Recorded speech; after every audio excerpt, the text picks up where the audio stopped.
The Golden Rule, the official sponsor of the Eagle Nation Coaches Show, is located at 606 South Church Street in Georgetown, Texas. Eats, drinks, unmatched atmosphere. Above all else, goodwill, friendship, and kind regard.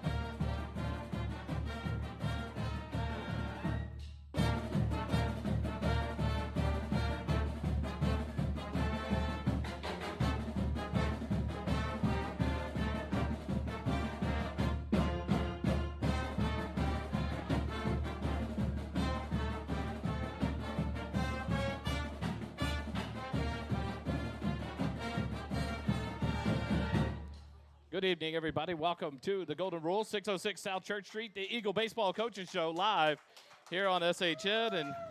And what a night to come and talk about Georgetown Eagle Baseball, a weekend full of activities here at Georgetown High School. Congratulations on a great season. First and foremost to the Georgetown Eagle ladies soccer team. They lost 1-0 against Frisco today in a battle in the state semifinals. But congratulations to them. What a ball game and what a season. The first time for them to make it to the state tournament. And the time is right for Georgetown athletics. Things continue to just be going better and better in each and every sport. So congratulations to the Lady Eagles soccer team. But this baseball team is on a run. 14-10-1 now the overall record, but more importantly, 9-0 in district play.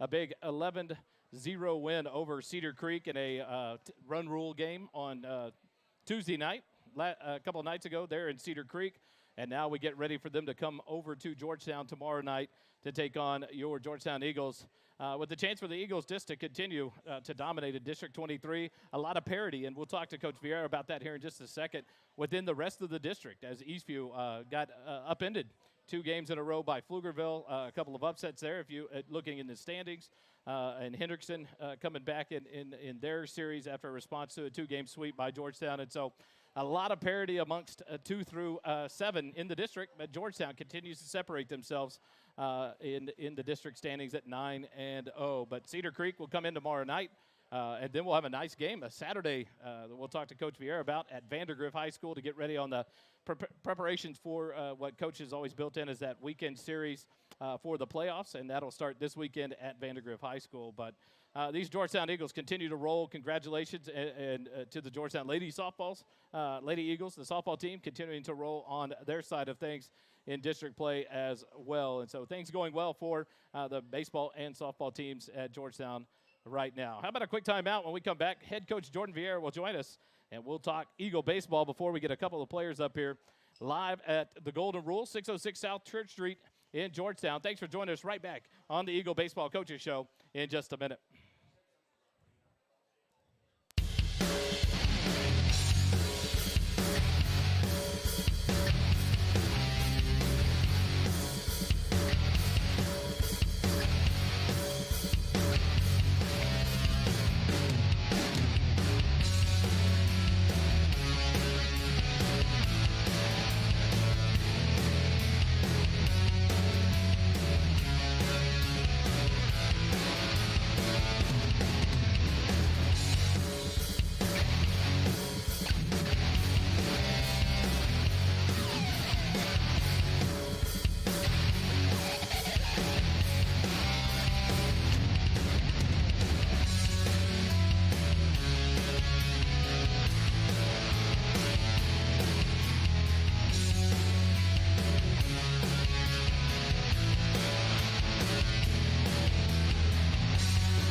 Back here live at the Golden Rule, 606 South Church Street. The Georgetown Eagle head coach, Jordon Vierra, joins us right now. Is that better in your ears? Yes, now I can hear you. Sorry about that. Things go awry when my wife leaves town and does not run everything, and so we'll do the best we can tonight. But head coach Vierra joins us. Coach, a great win. Now, see, I got to switch back to so the people can see you. A great win on the road at Cedar Creek. The Eagles go in and make quick work. A great pitching performance from Riley Leiniger. Again, another quality start from this 3-headed starting rotation that is undefeated in district play. Yep. They're doing a great job, but another outing where pitching and offense both came to play on Tuesday night at Cedar Creek. Right. Talk to us about that win, an 11-0 victory in 5 innings over Cedar Creek. Yeah, so Riley went out and he gave us a great start. Was in the strike zone pretty early, attacking the box and getting balls to be put in play. And then in situations where he did fall behind and we did have runners on, he got right back in the zone to get the defense right back to work, and defense was able to make plays and get us out of innings. And then the offense was able to capitalize in situations. The only inning that we weren't able to score was the first inning, and then our guys were able to adjust as a club, which is always what you're looking for, of the opportunity to be able to get out there in the first inning, kind of see what's going on, and then be able to adjust as a lineup is something that these guys have done a great job of learning how to do throughout the season.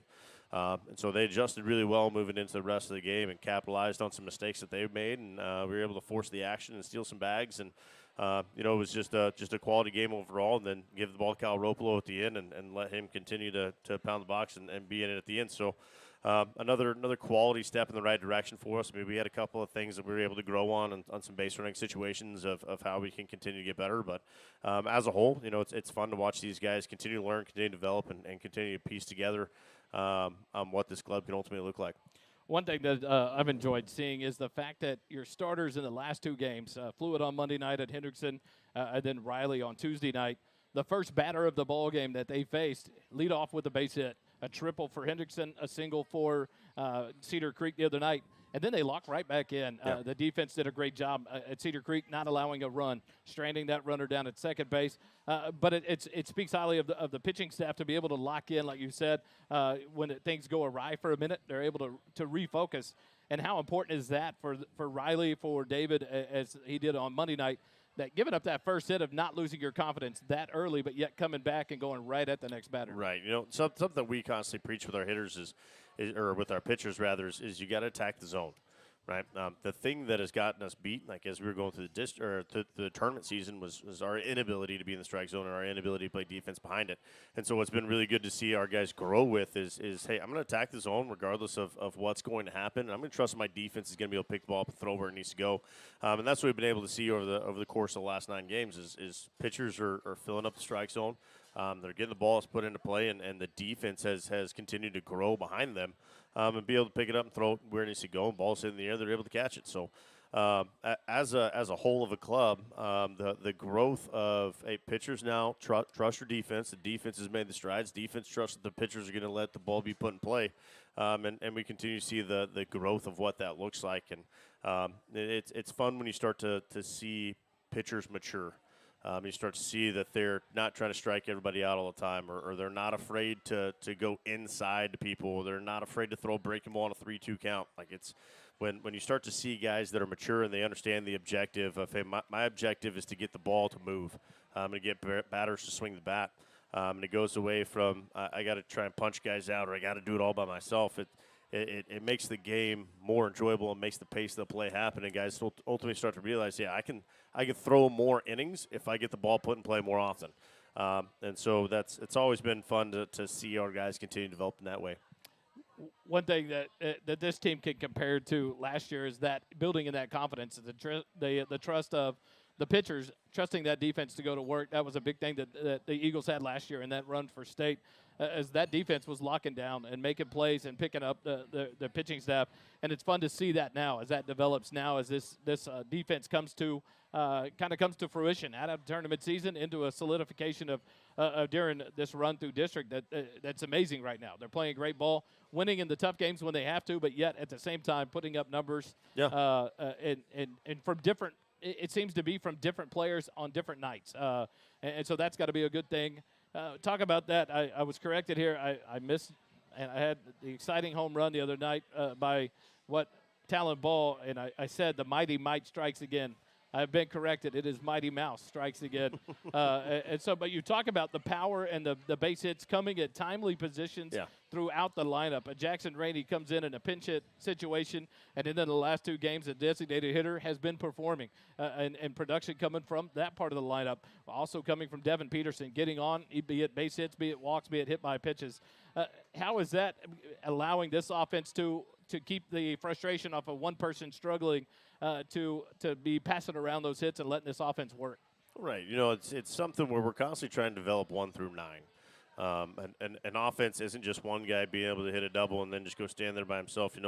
If we have one guy that's hot and we have 8 guys that are cold, it's going to be really hard to make that happen. And so our goal is always to just try and be as consistent as we possibly can.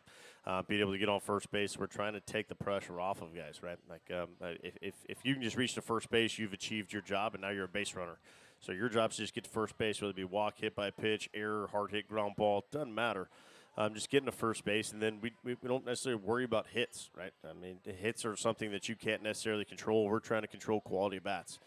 Being able to hit it, see a strike, and hit a strike hard. And I think that one thing that these guys have done to take the pressure off of them if they've developed throughout the course of the year is to be able to take that step back and understand that, hey, like I can have a quality bat and I can help my team without getting a hit. And when you take the hit focus out of it, it allows the hitters to be able to be a little bit more free within themselves and not have the pressure of the stat of I have to get a hit. I just have to do my job. I think we saw the other night, like we were able to score 2 runs without getting a hit. And so the ability to just play quality baseball and be able to get on first base and run around does that. And the other side is when you're constantly talking about an offense, it's wave upon wave upon wave upon wave, right? It's not this guy, and then we're going to sit and wait for that guy to come back up again. It's going to be this guy's going to give you, this guy's going to give you. If that guy doesn't get it done, I'm going to trust that the guy behind me gets it done, and he's going to pick me up and allow it to happen. And so, we're constantly talking about those things, and credit to our guys for buying into that and being able to understand that this is something that we continue to do. One thing that we saw the other night, Cedar Creek a couple of times playing the infield end to try to cut runners at home. The old statement of your batting average goes up 100 points when the defense plays in on the infield. How key is that the base runners are creating havoc to where small ball doesn't necessarily have to come into play. Now a base hit can score 2 because we've gotten people into scoring position just by stolen bases, taking advantage of pass balls or wild pitches and things like that. But then taking advantage of those scenarios where the defense plays in and we get it through the 5-6 hole, now 2-run score, and now the ball continues to roll for this team. Right. I mean, the hitting is only half the battle. And if we're being honest, hitting's probably closer to a third of the battle. Once you get on first base, that's when we are able to make our hitters better hitters because of the things that we're able to do on the bases. Being able to steal bags, take balls in dirt, things like that are going to apply more pressure on the defense and ultimately apply more pressure on the pitchers as well. And when you're able to do that, that ultimately ends up getting your hitters more fastballs. And who doesn't like to hit fastballs? And then when pitchers start to rush, they start to elevate fastballs, and everybody loves to hit elevated fastballs. And so whenever we're continuing to steal bags and get on and take extra bags, you continue to apply that pressure. And at some point, those pitchers are going to feel that, and they're going to feel like they have to be a lot more fine. And so you end up getting the walks when don't necessarily have to, and you end up being able to get the fastball that's grooved when they typically wouldn't do that. And so it just makes everybody better as an offense when we're able to execute the things that we need to do on bases and be able to continue to apply that pressure.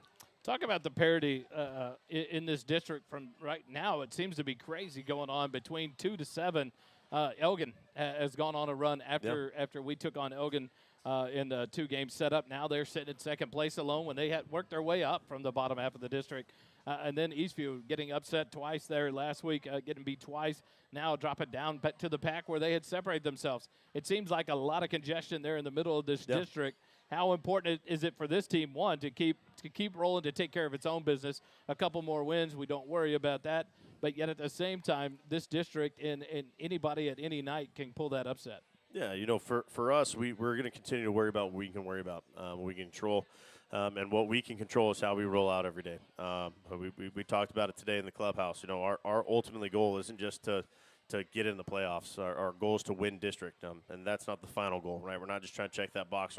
Our goal is to go the 16 miles back to Dell Diamond and be able to ultimately win that last game. And so for our guys, it's not about what's happening in the second, third, fourth, fifth, sixth, or seventh and what's going on there. It's more about what are we doing today in order to prepare us for tomorrow. And then what are we doing inside of that game to prepare us for Saturday? What are we doing inside of those 2 games, back-to-back Friday, Saturday, that's going to prepare us for a playoff series?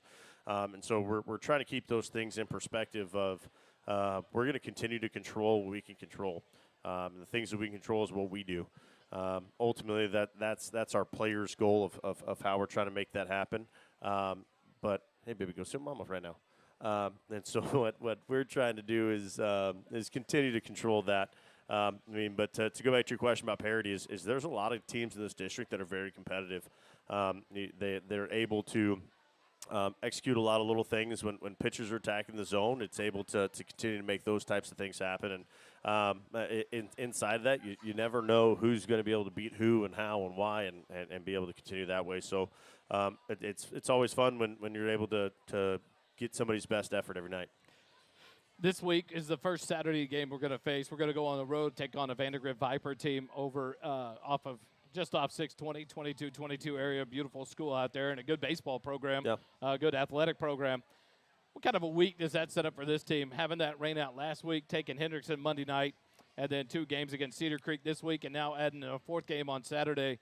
As you prepare for the playoffs, 3-game series are going to be called upon on those Thursday, Friday, Saturdays. And so as we prep for that, how does that make this week look for your team as tomorrow night we bring in Cedar Creek? It's an important district game Saturday. Now back on the road on an early game or a Saturday afternoon game, 1 o'clock. How do you prep the team for that to stay focused but yet make sure you keep people fresh, not hurt, and move forward? Yeah, so we started talking about it last week.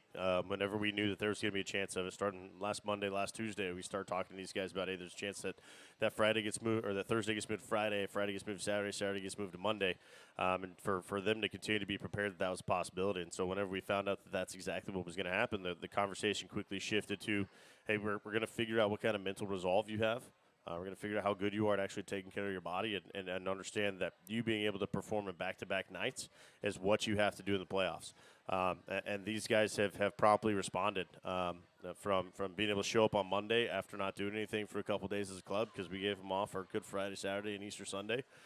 They were able to get out together and be able to play catch as a club and be able to handle that on their own and make sure that they were staying in shape well enough to be able to show up on Monday and be able to perform. And obviously they did, went over and played a quality Hendrickson team and scored 11 runs and played quality defense behind it for the most part. And then turned around on Tuesday and went back on the road all the way out to Cedar Creek and took care of business on Tuesday. And then headed into this weekend, we got a hot weekend. It's not going to be cold this weekend, and so it's an opportunity for our guys to be able to see how can they go out on Friday night, handle that, then be able to turn around and get up early Saturday morning to handle our Challenger game and love on those kids, and then be able to get back on the road over to Vandergrift and go. For us, it's about being able to handle that adversity and being able to handle, hey, my body might not feel great. I might be tired. I might be a little bit dehydrated, but sometimes you got to act different than how you feel and be able to get back out there and make it happen. And so excited to see how our guys are able to handle it. 4 games in a week is obviously a lot. These guys have done it before. I mean, they played 6 games in 3 days over the tournament schedule. So they're used to it, but it's obviously a little bit different when you got batting practice and showtime and then a game, and then you got a bus ride back, then you got school all day, and so that kind of changes it a little bit. But man, these guys have been great all week. Kind of went light on practice yesterday, kind of let them get their legs underneath us, and they responded today really well with great energy and getting back after it again today. Numbers, fans look at numbers. We like stats. We like numbers. This Georgetown Eagle team in district at 9-0 is sitting averaging just over 8.5 runs per game, only allowing 1.667 runs per game.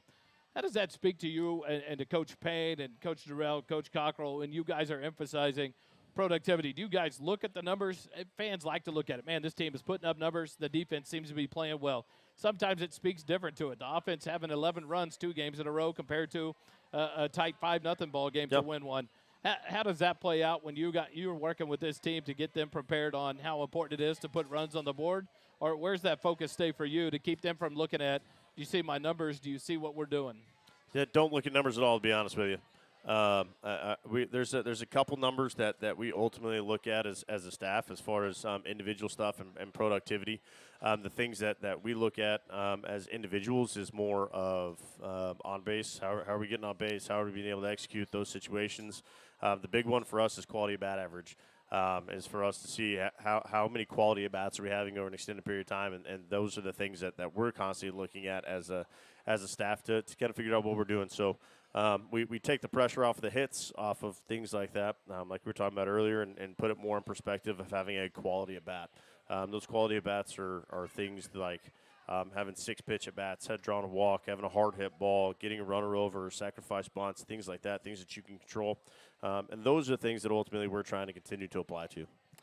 Let's take a quick break. We'll give Coach Vierra a chance to enjoy some food and a drink.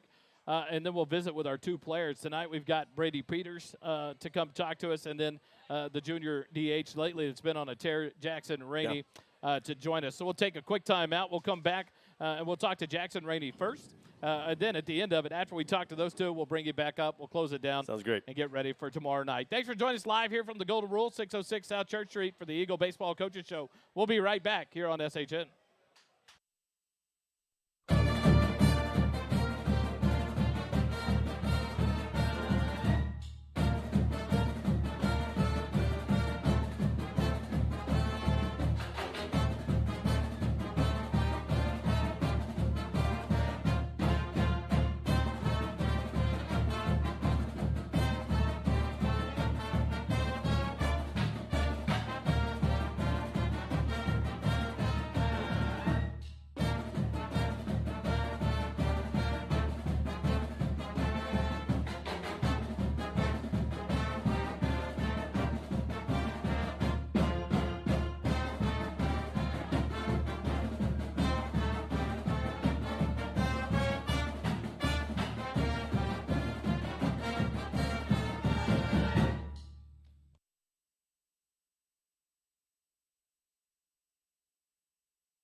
We're back here live at the Golden Rule, 606 South Church Street, the Eagle Baseball Coaches Show.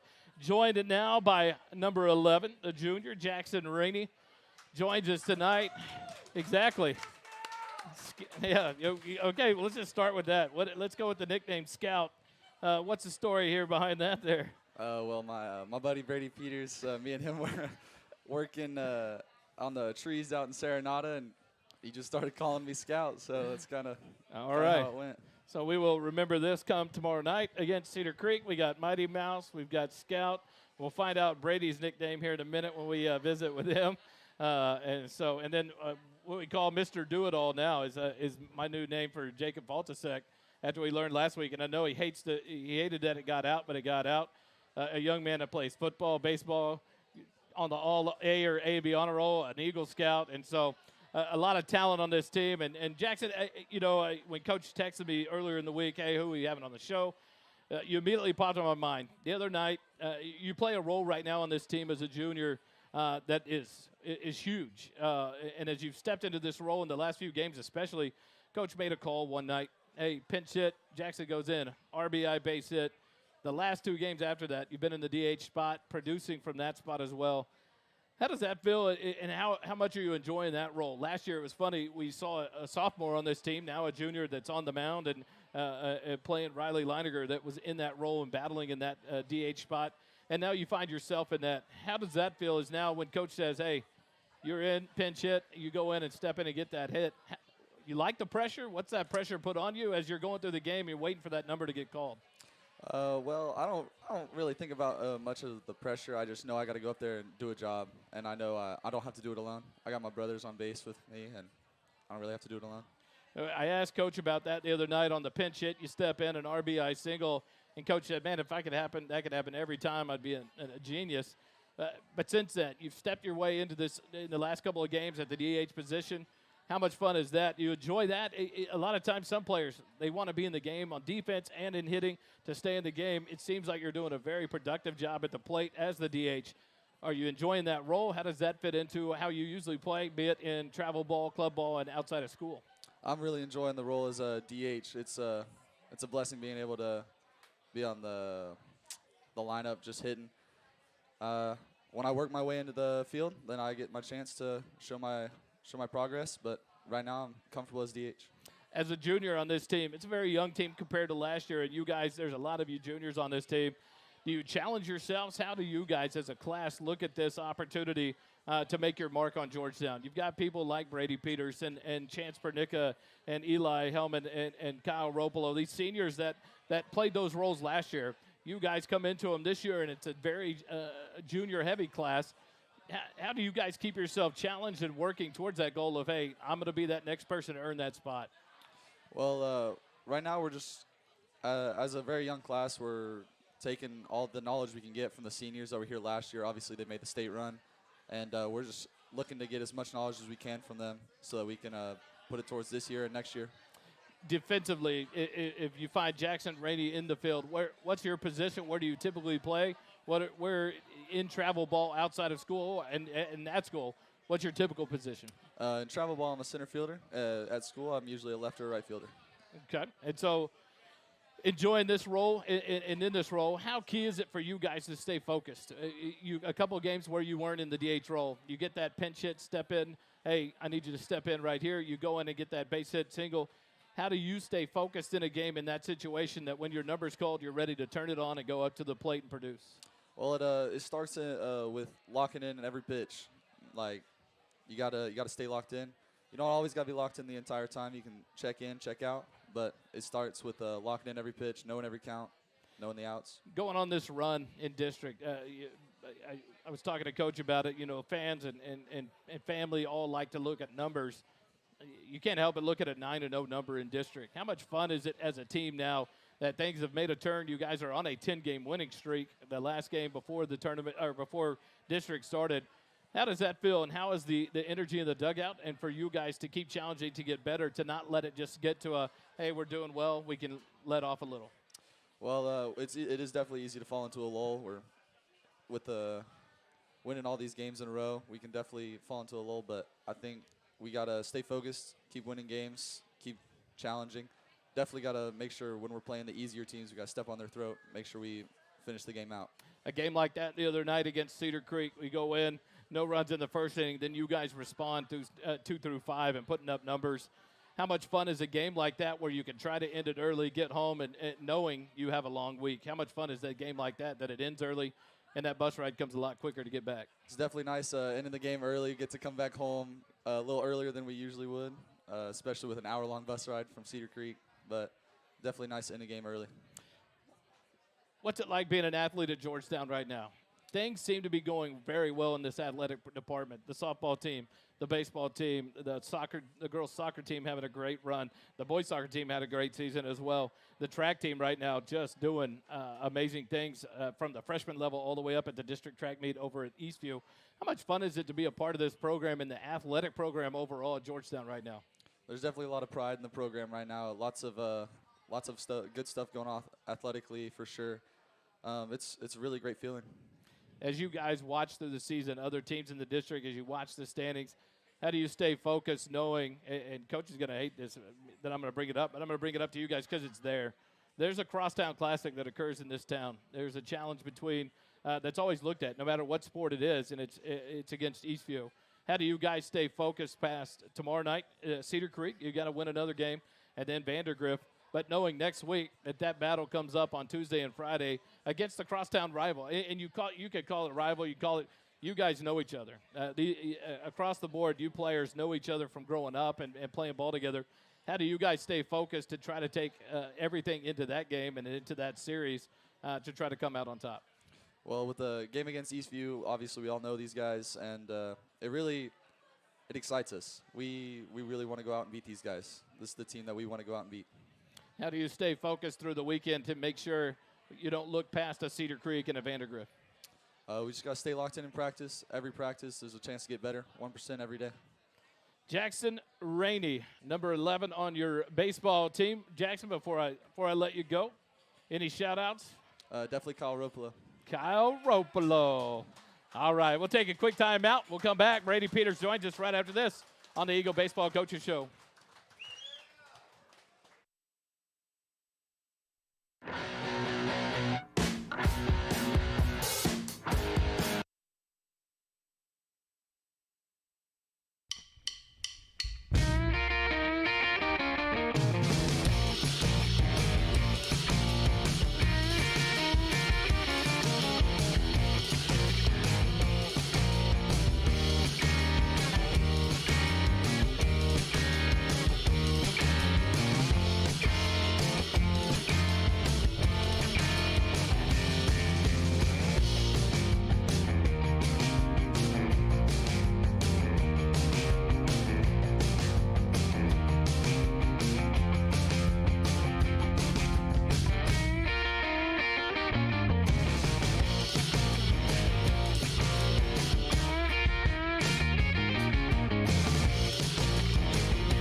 Back here live at the Golden Rule, 606 South Church Street, live for the Eagle Baseball Coaches Show. And now we're joined by, go ahead, the nickname. Ranger. Ranger joins us, Brady Peters, number 4 in the lineup, number 4 on the jersey. He's not in the lineup, in the lineup typically right now, sitting about number 3.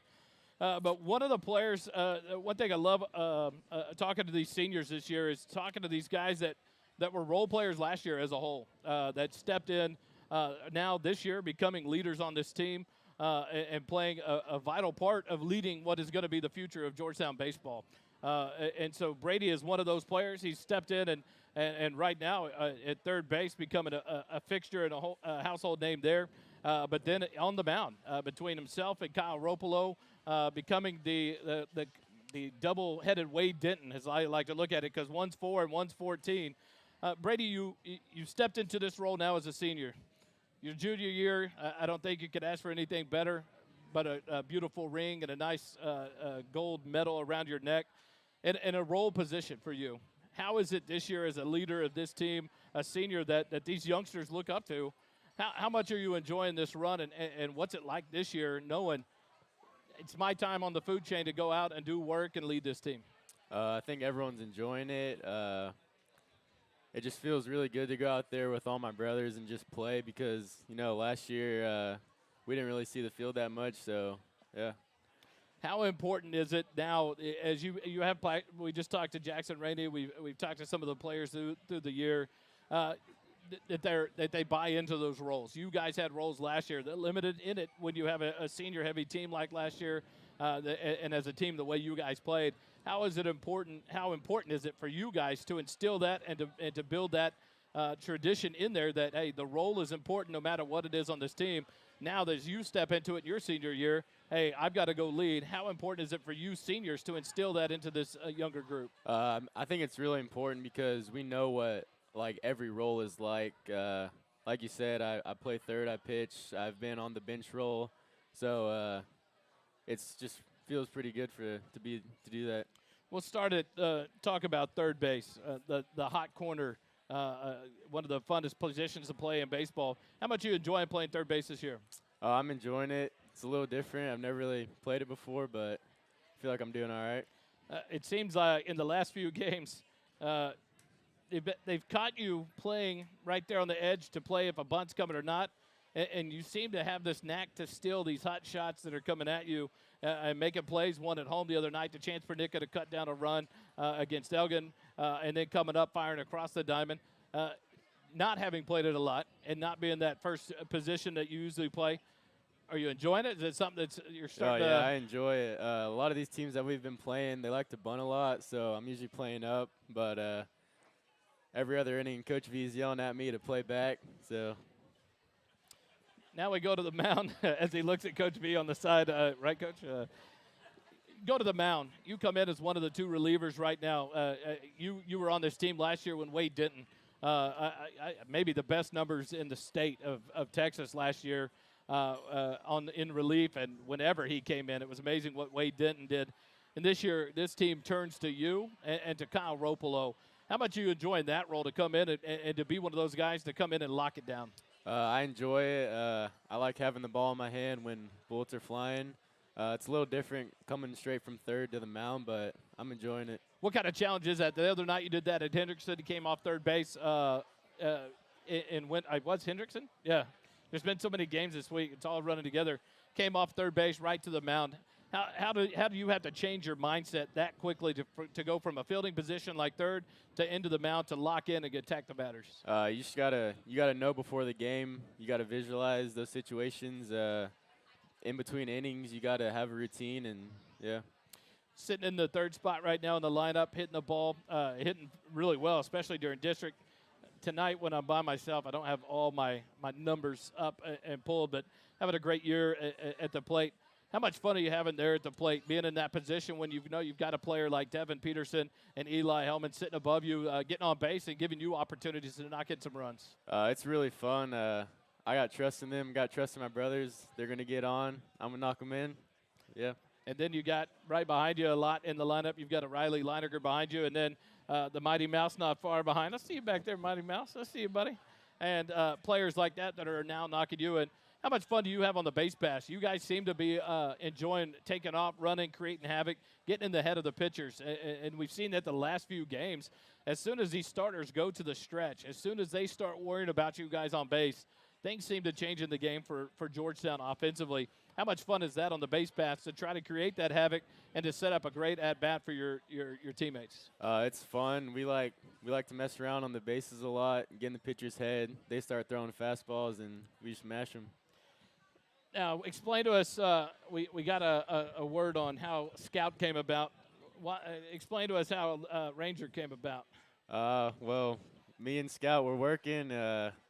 I just started calling him Scout, and randomly he just called me Ranger, and it just stuck. So now we've got Ranger, Scout, Mighty Mouse. We're going to have to find some more names here before the Devin Peterson. We're going to have to find one for him. He's been hit by more pitches, so we may call him the bullseye. I don't know. We'll have to figure something out for Devin. As he's been 8 pitches, I think you've been hit by this year. I was looking at stats the other night. I don't know why you keep jumping in front of the ball, but it works and you get on base, so we'll take that for Devin. In a senior year like this, you had the example of last year, a part of that, and that memory of dogpiling on the Dell Diamond. 16.2 miles. The bus trip as you guys came in, and we were all out there yelling. You've got that memory. Is that how much of that is fuel for this year to push this team and to try to make another run? A lot of people, a lot of seniors, some of the juniors on the team know what it's like to have that feeling. And every day we practice, weights, games, we just use that feel to get back to the Dell Diamond. How often do you take a glance at that ring or that medal? I have the medal hanging up in my room, but got the ring tucked away in the box. There you go. I don't want to lose it. It's funny because today it was awesome. I don't know if you guys saw it. Coach Vierra's brother and Coach were out at the soccer game, and they took a picture of the coaches of Vierra's. And instead of throwing up any kind of two fingers, Coach V throws up a fist with the big championship ring on it. And so not afraid to show that to his brother in the counterpart of the girls basketball team, assistant coach. But as you get ready, this senior year is going to come to an end at some point as the baseball season goes on. Man, we're into April already, graduation around the corner. What's the future hold for Brady Peters? I'm going to A&M, and I'm going to major in construction science. All right, this interview is now over. No more Aggie interview. No, I'm just joking. So you're going to Texas A&M. Already, that's awesome. One of the great schools around here. Construction science, you said? Yes, sir. They explain that to the non-construction science people like myself.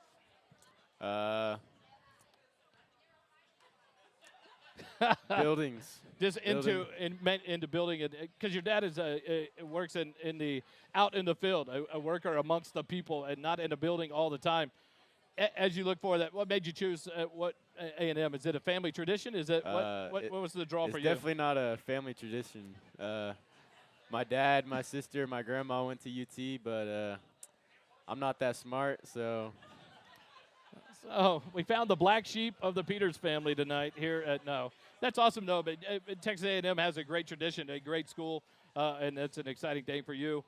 As this season continues on, what are you going to remember most about this team, set aside from what happened last year? I think everyone just loves each other. We love being around each other, love hanging out with each other. So I'll definitely remember that, the bond we have. Next week, you're looking forward to that one in your last battle as a senior, the Crosstown Classic? It's just another game. Just another. I love that mentality. I have to ask. I'm sorry, Coach. I have to bring it up. That's my job. I can't argue with that. It's just another game. It's going to be one that's going to be fun to be at. Brady Peters, any shout-outs before I let you go? Shout out Cooper Dorsey, shout out Rogers, and shout out Kyle Ropolo. Kyle Ropolo. Number 4, Brady Peters, your senior third baseman. Thanks for joining us, Brady. We're going to take one more time out. When we come back, we'll wrap it up with Coach Jordon Vierra here on the Eagle Baseball Coaches Show live from the Golden Rule.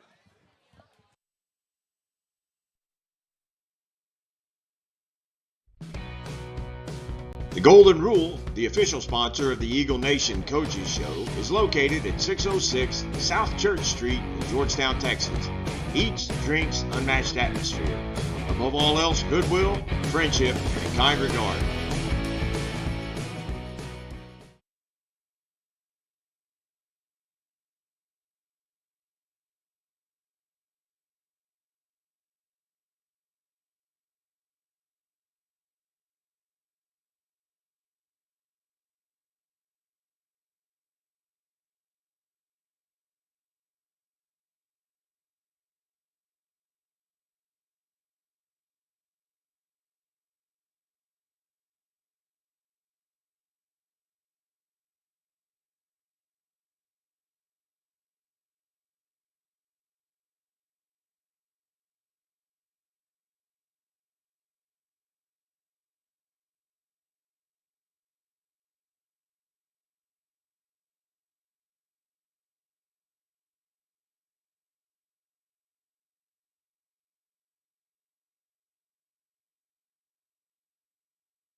Back here live at the Eagle Baseball Coaches Show. 606 South Church Street at the Golden Rule. Proud sponsor of the Georgetown Eagle Baseball Coaches Show. Brady Peters, Jackson Rainey both joined us tonight. Head coach Jordan Vierra now back with us. And we went for the lounge look. We're sick of sitting forward in these chairs. It's a different setup tonight, so we're going for the fireside chat without the fire. We'll just use the fan tonight to cool things off. Tomorrow night, Coach, I believe it's Teacher Appreciation Night at the field? That it is. Going to have our Eagle staff from GHS come out and be able to take some pictures with our guys and be able to recognize for all the hard work that they do for our guys and all of our students in the classroom. And just give them a moment to be able to be recognized and tell them thank you for everything that they do. In that, I assume our PA will be reading and announcing each teacher tomorrow night.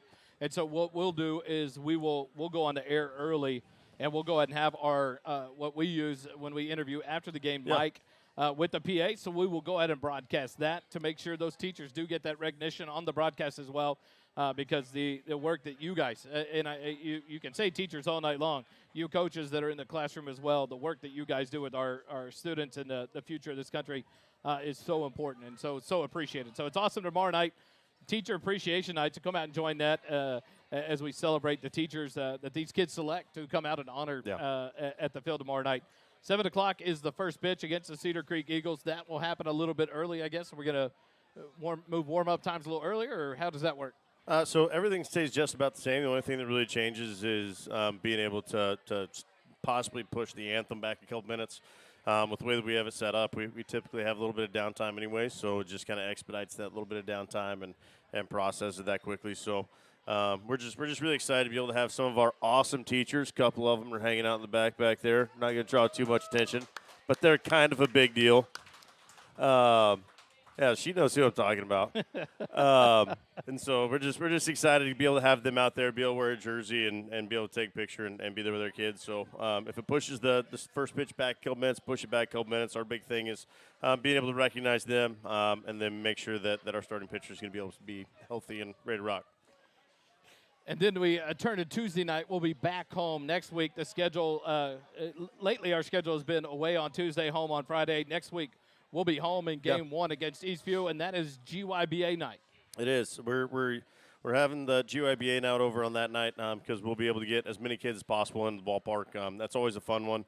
We're possibly working on that being another night as well that be able to add something to. It came up today, and going to run it through the right channels before I fully announce what that is.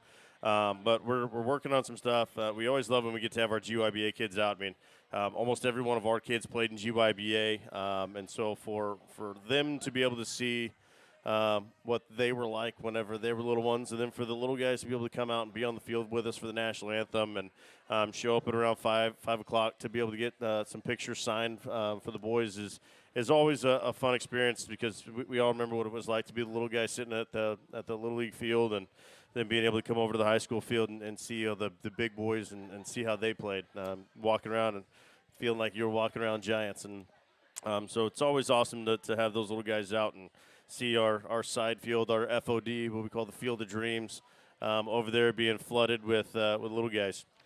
Tuesday night when we were at Cedar Creek, I spent some time up in the broadcast booth there with their PA announcer, and one thing he said was that hurts Cedar Creek is the fact that there's no real youth baseball league there. It's mainly in Bastrop. How big is it, an organization like GYBA, in its existence and all of it does in the beginning stages of baseball for these kids to provide for Eastview and Georgetown and schools as these kids grow and to get into competing at this level? Yeah, it's huge. I mean, I'm thankful that we live in a community that values baseball. There's a lot of communities out there that don't necessarily value the game and what it means. And we've had numerous people that have come through our program, parents included specifically, that have served on the board at GYBA. And so they've been able to pour into it at an early level with these guys being little ones and help to grow that into what it is. And then be able to pass it off to other people who care about it, continue to try and grow it, and then ultimately be able to provide for us. And without the growth and development of what our GYBA coaches do, what our GYBA board of directors does to be able to provide the opportunities for our kids to not only have the opportunity to play baseball, but then there's a bunch of GYBA coaches who call and text and email asking how can we help our guys, and we try and serve those guys as much as we possibly can with everything that we can do. So having that feeder system of GYBA is huge for our guys to be able to get the fundamentals of what they need to be able to accomplish before they get to us. I've talked to you about it before, and what's it like being the coach of a baseball program that on the season after winning the first state title in program history. But separate that. What's it like right now being a coach and on the staff at a school like Georgetown? That the programs all seem to be feeding. It almost seems like everything is feeding off each other. The success in the men's swimming team this year with the state title, the softball team the last 2 years in the state finals, the state Final Four, baseball winning it last year, the soccer team, girls soccer team. It just seems like things are going so well for Georgetown High School. What's that like being a part of that staff and in this culture that really is guided by the guy Jason Dean, the award winner that was just recognized for Region 6, but to be in that program as a whole, not just in baseball, but for you as you coming back as a graduate of Georgetown and to give back and be a part of that now. What's that for you? Yeah, for me personally, I mean, it's always fun when you see that Georgetown is having success. And I think it goes to a number of people. It goes to obviously Coach Dean, as the director of athletics, who's done a great job of putting the right people in the right places, of being able to be able to make decisions. And then you got guys like Mr. Johnson, our principal, who absolutely supports Georgetown athletics 100% and understands that our athletics program as a whole continues to allow our students to be able to succeed and gives them opportunities to do so. And then we have an amazing community of parents that pour back into our programs, whether it be the incredible work that our parents do to provide these nights like senior night that we got coming up, GYBA night or faculty night or elementary school night, Benold Forbes nights. They continue to pour into these things and draw excitement from the community. And when you have such great support from the community, it makes it hard to not have success. I mean, and then we have the incredible sponsors like Golden Rule, Mesquite Creek, and then all the other sponsors that we have that pour into us and continue to provide. And so it makes it a whole lot of fun. And then you obviously have the rivalries that start to show up between coaches. I mean, just the fun rivalry of what that looks like from coach to coach, whether Coach Griffin and I are talking about what's going on between football and baseball, or you got Coach Canfield over basketball, or Coach Richardson of volleyball, Coach Farney, and so on and so forth. And Coach Braun is doing a great job with cross country and track, and Coach Klein obviously winning over there with swimming. So what's fun is just the relationships that you constantly develop with the people, and you constantly got people pulling for you and rooting for each other. And one thing that's been huge for us has been, and you kind of called it out last week, is we have more multi-sport athletes than we've had in a long time. And so the guys we have that are playing multiple sports and the willingness to share athletes now is I think leading to more development of the athletes that we have, not just football players, baseball players, basketball players, but just general athletes. Has been quality for our guys, and it's exciting to see the G continue to be propelled forward and continue to reach new high standards. You talk about that and the cross athletes that you see a Drayden Dickman from football to track having success. Marquise Dominguez playing 3 sports, basketball, football, now in track. You see the Mighty Mouse in wrestling and in baseball. You see a Jacob Faltasek in football and baseball, a Noah Boris. You can keep going with the numbers, Brandon Hawkins Stovall, all these multi-sports. How big is that you coaches are on the same page then? As in character leadership and training these not just athletes but these young men as they go through the education process and student athlete first, but then to prepare them as young men, that you guys are all on the same page to help prepare them for success even when they choose to go to schools like Texas A&M or be at Tarleton State, places like that. It's huge. I mean, I think that as you look across our coaching staffs around GHS is one thing that most of us all have in common is that we're an athletic sport that is a platform to help grow young men and women of the future, good husbands and wives and mothers and fathers in the future. And, it's cool whenever you get a group of people together that all have the right priorities of putting academics and responsibility and character in front of athletics. And when you keep your priorities straight, it's really cool what can happen. And so us being able to not only just baseball, but you also have football and all the other sports all together that put those things as the priority. That those things ultimately lead to the success that you have, and I think that's one thing that has definitely separated us here at Georgetown is we've done a really good job as an athletic department of putting the kid first and then allowing the athlete to come out after that.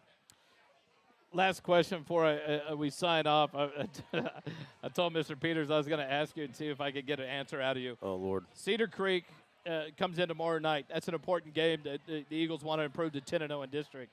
Saturday, another opportunity for this team to play another quality opponent on the road in a preparation for the playoffs and being on the road, playing tough opponents that are playoff teams. It's on the schedule. We got to ask. I got to ask. That's my job. Next week, the Crosstown Classic comes to fruition.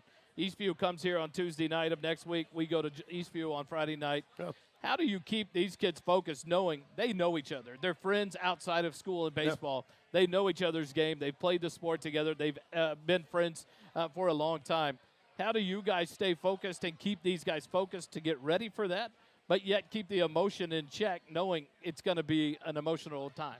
Right, just like what JR said a minute ago, anytime we get to play the other school in town, we get excited about it, obviously, because it's a game with the other team.